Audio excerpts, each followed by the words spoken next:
द्रुपदो द्रौपदेयाश्च सर्वश्च पृथिवीपते सौभद्रश्च महाबाहुः शंखनादद्मु पृथक पृथक।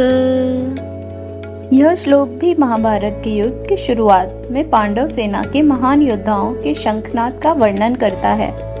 इस श्लोक में द्रुपद, द्रौपदी के पुत्र और अभिमन्यु का उल्लेख किया गया है, जो युद्ध के लिए तैयार होकर शंख बजा रहे हैं। द्रुपद, राजा द्रुपद जो पांचाल के राजा और धृष्टद्युम्न और द्रौपदी के पिता हैं, पांडवों की ओर से युद्ध में भाग ले रहे हैं। वह एक सक्षम और वीर योद्धा थे।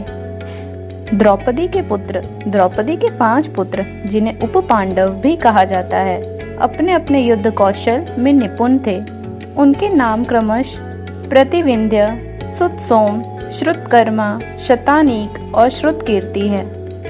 अभिमन्यु, अर्जुन के पुत्र अभिमन्यु जो एक महारथी थे, भी इस युद्ध में प्रमुख भूमिका निभाते हैं।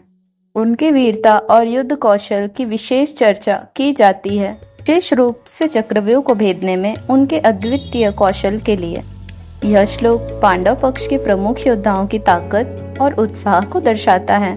सभी योद्धा युद्ध के लिए मानसिक और शारीरिक रूप से पूरी तरह से तैयार हैं और शंखनाद के माध्यम से युद्ध की शुरुआत की घोषणा कर रहे हैं। धृतराष्ट्र को संजय द्वारा पृथ्वी का राजा कहा गया है। देश की रक्षा करना या उसे विनाशकारी युद्धों में उलझाए रखना, यह सब राजा के हाथों में होता है। इस प्रकार अप्रत्यक्ष रूप से संजय के इस संबोधन का तात्पर्य यह है, सेनाएं युद्ध की ओर बढ़ रही हैं। हे राजा धृतराष्ट्र, केवल आप ही उसे वापस बुला सकते हैं।